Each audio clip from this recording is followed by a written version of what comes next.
अस्सलामुअलैकुम एवरीवन। आज हमारा लॉ ऑफ कॉन्ट्रैक्ट 1872 का फर्स्ट लेसन है जिसमें हमने पढ़ना है असेंशियल्स फॉर वैलिड कॉन्ट्रैक्ट।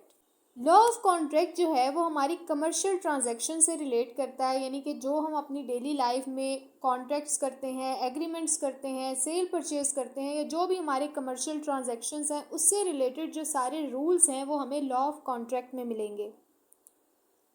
अब हम देख लेते हैं कि कॉन्ट्रैक्ट होता क्या है। A contract is an agreement between two or more persons to do or not to do some particular thing, such agreement being enforceable at law. इसमें वो कहता है कि कॉन्ट्रैक्ट जो है वो एग्रीमेंट है बिटवीन टू और मोर पर्सनस, यानी दो या दो से ज़्यादा लोगों के दरमियान एक एग्रीमेंट होता है जिसमें वो एग्री होते हैं कि हम ये पर्टिकुलर काम करेंगे और ये पर्टिकुलर काम नहीं करेंगे। To do and not to do some particular things, यानी किसी काम को करने या ना करने का जो टर्म्स एंड कंडीशंस होती हैं वो उस एग्रीमेंट के अंदर लिखी जाती हैं। और वो जो एग्रीमेंट होता है जब लीगली इन्फोर्सेबल बाय लॉ हो जाता है तो वो कॉन्ट्रैक्ट बन जाता है। यानी कि हर एग्रीमेंट कॉन्ट्रैक्ट नहीं होता, सिर्फ वही एग्रीमेंट कॉन्ट्रैक्ट्स होते हैं जिनको हम बाय लॉ इन्फोर्स करवा सकें।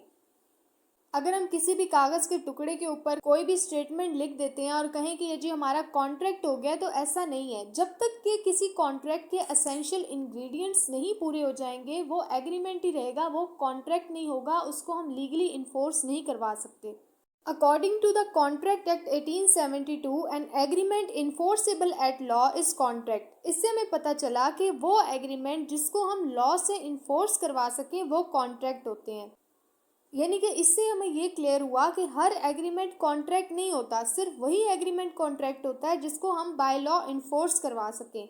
और वो किस तरह से करवा सकते हैं? जब तक कि उस कॉन्ट्रैक्ट के एसेंशियल इंग्रेडिएंट्स नहीं पूरे हो जाते। अब हम देख लेते हैं कि कंडीशंस फॉर कॉन्ट्रैक्ट क्या है। सबसे पहले वो कहता है कि एक एग्रीमेंट होना चाहिए।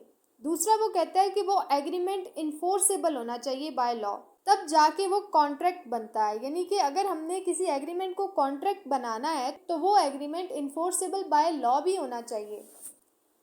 अब हम देख लेते हैं कि वैलिड कॉन्ट्रैक्ट को बनाने के लिए एसेंशियल इंग्रेडिएंट्स क्या चाहिए होंगे।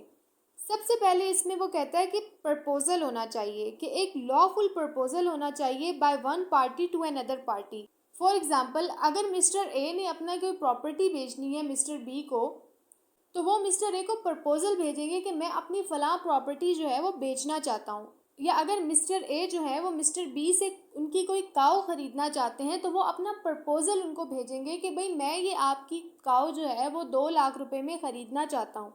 तो ये जो प्रपोजल है ये फर्स्ट एसेंशियल इंग्रेडिएंट है for a valid contract. Next point इसमें कहता है कि एक्सेप्टेंस होनी चाहिए।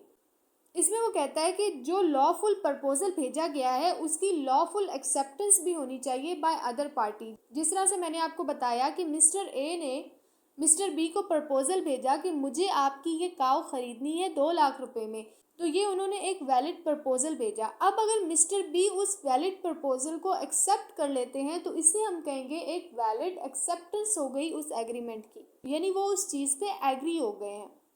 नंबर 3 पे वो कहता है कि पार्टीज के दरमियान लॉफुल एग्रीमेंट होना चाहिए। अगर हम उसी एग्जाम्पल को कंटिन्यू करें, mister A and mister B के दरमियान काऊ खरीदने का एक एग्रीमेंट हो गया, यानी मिस्टर ए ने प्रपोजल भेजा कि मुझे आपकी काऊ खरीदनी है और मिस्टर बी जो है वो 2 लाख रुपए में एग्री हो गए। अब वो जो एग्रीमेंट है वो एक एसेंशियल इंग्रेडिएंट है for a valid contract.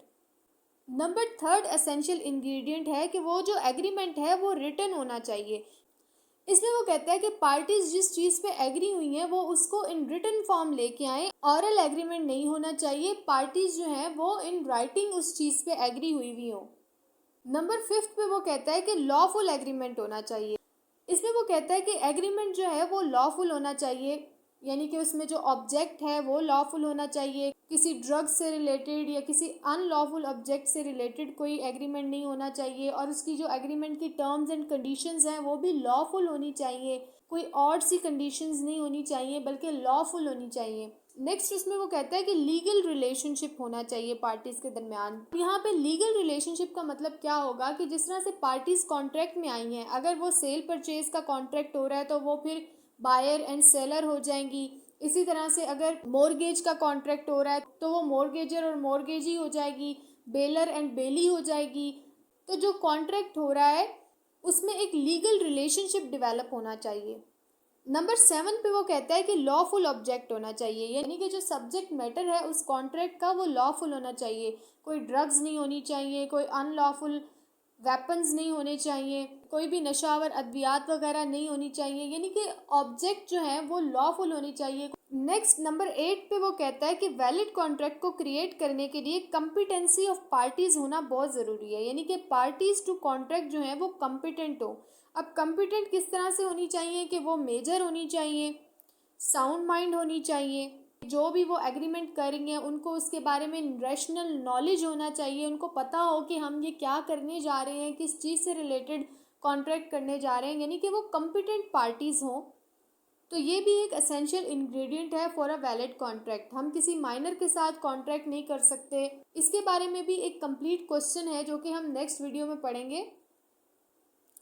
Next उसमें वो कहते हैं कि कंसिडरेशन होनी चाहिए। किसी भी वैलिड कॉन्ट्रैक्ट के लिए लॉफुल कंसिडरेशन होना बहुत ज़रूरी है। कंसिडरेशन कहते हैं समथिंग इन रिटर्न, कि अगर मिस्टर ए ने अपनी काव बेची है तो मिस्टर बी जो है वो उनको रिटर्न में कुछ कंसिडरेशन भी दें, यानी कि उनको पैसे दें। या फिर अगर मिस्टर ए या मिस्टर बी के दरमियान एक एग्रीमेंट हुआ है कि मिस्टर ए जो है वो मिस्टर बी को एक घर बना के देंगे और मिस्टर बी उसके बदले में 5 लाख रुपया उनको देंगे, तो वो जो 5 लाख रुपया बदले में देना है, इन रिटर्न देना है, उसको हम कंसिडरेशन कहते हैं। यानी कि फ्री में कुछ नहीं होगा। अगर हम एक हाथ से कुछ दे रहे हैं तो हम दूसरे हाथ से कुछ लेंगे भी। तो ये जो समथिंग इन रिटर्न है इसको हम कंसिडरेशन कहते हैं। नंबर 10 पे वो कहता है कि पार्टीज के दरमियान फ्री कॉन्सेंट होनी चाहिए। किसी वैलिड कॉन्ट्रैक्ट को क्रिएट करने के लिए पार्टीज के दरमियान फ्री कॉन्सेंट होनी चाहिए। ये नहीं है कि हम जोर ज़बरदस्ती से किसी से कोई कॉन्ट्रैक्ट करवा लें, गन पॉइंट पे कहें कि जी इस एग्रीमेंट में आप एंटर हो, पार्टी बने, ऐसा नहीं होगा। वैलिड होना चाहिए, दोनों पार्टीज अपनी मर्जी से वो कॉन्ट्रैक्ट करें, आज़ादाना तौर पे होनी चाहिए, फ्री होनी चाहिए। नंबर 11 पे वो कहता है कि सर्टेन एंड डिफाइन होनी चाहिए, यानी जो भी टर्म्स एंड कंडीशन है वो क्लियर होनी चाहिए on the face of contract. जिस चीज़ से रिलेटेड हम कॉन्ट्रैक्ट कर रहे हैं बिल्कुल क्लियर हो, उसमें किसी भी किस्म की कोई शक्को शुबा ना हो या कोई कन्फ्यूजन ना हो, बिल्कुल क्लियर होनी चाहिए सारी टर्म्स एंड कंडीशंस। मिसाल के तौर पर अगर मिस्टर ए के पास 2 घोड़े हैं, एक का कलर ब्राउन है, एक का कलर वाइट है, और वो उनमें से एक घोड़े को बेचना चाह रहे हैं मिस्टर बी को, तो वो कॉन्ट्रैक्ट के ऊपर ये वाजिया तौर पे लिखेंगे कि वो अपने किस रंग के घोड़े को बेचना चाह रहे हैं, यानी कि सर्टेन होना चाहिए, डिफाइन होना चाहिए। जिस कीमत में बेचना चाह रहे हैं वो भी सर्टेनली डिफाइनली उस एग्रीमेंट के ऊपर लिखी हो, और एग्रीमेंट के अंदर किसी भी किस्म की कंफ्यूजन ना हो, तभी वो वैलिड कॉन्ट्रैक्ट कहलाएगा। नेक्स्ट पॉइंट है इसमें नॉट डिक्लेयर्ड वॉइड। इसमें वो कहते हैं कि जो एग्रीमेंट हम कर रहे हैं वो वॉइड नहीं होना चाहिए, यानी कि उसका सब्जेक्ट मैटर जो है वो लीगल होना चाहिए। जिस चीज़ के बारे में हम कॉन्ट्रैक्ट कर रहे हैं वो लीगल होनी चाहिए, कोई ड्रग्स नहीं होनी चाहिए, कोई अनलॉफुल वेपन्स वगैरह नहीं होने चाहिए, या फिर टर्म्स एंड कंडीशंस जो हैं वो एग्रीमेंट की वो इस तरह की नहीं होनी चाहिए कि वो इम्पॉसिबल हो, उनको परफॉर्म करना जो है वो मुश्किल हो। तो जो इस तरह की कंडीशंस होंगी ये सारी फुलफिल होनी चाहिए to create a valid contract. Next इसमें पॉइंट है पॉसिबिलिटी ऑफ परफॉर्मेंस, कि जो कॉन्ट्रैक्ट हम कर रहे हैं उसको परफॉर्म करना भी पॉसिबल हो, यानी कि कॉन्ट्रैक्ट के अंदर इस तरह की कोई कंडीशन ना रखी जाए कि जिसको परफॉर्म करना मुश्किल हो, यानी कि वो परफॉर्मेबल होना चाहिए, उसको हम इजीली परफॉर्म कर सकें कॉन्ट्रैक्ट को। नेक्स्ट उसमें पॉइंट है कि लीगल फॉर्मेलिटीज़ पूरी होनी चाहिए, कि वो जो हम एग्रीमेंट कर रहे हैं हम उसको रजिस्टर करवाएं और उसको अटेस्ट करवाएं, तभी वो एक वैलिड कॉन्ट्रैक्ट बनेगा, अदरवाइज हम उसको लीगली इन्फोर्स नहीं करवा सकेंगे। उम्मीद है आज का लेसन आपको समझ आया होगा। दोबारा मिलते हैं किसी नेक्स्ट लेसन के साथ, तब तक के लिए अल्लाह हाफिज़।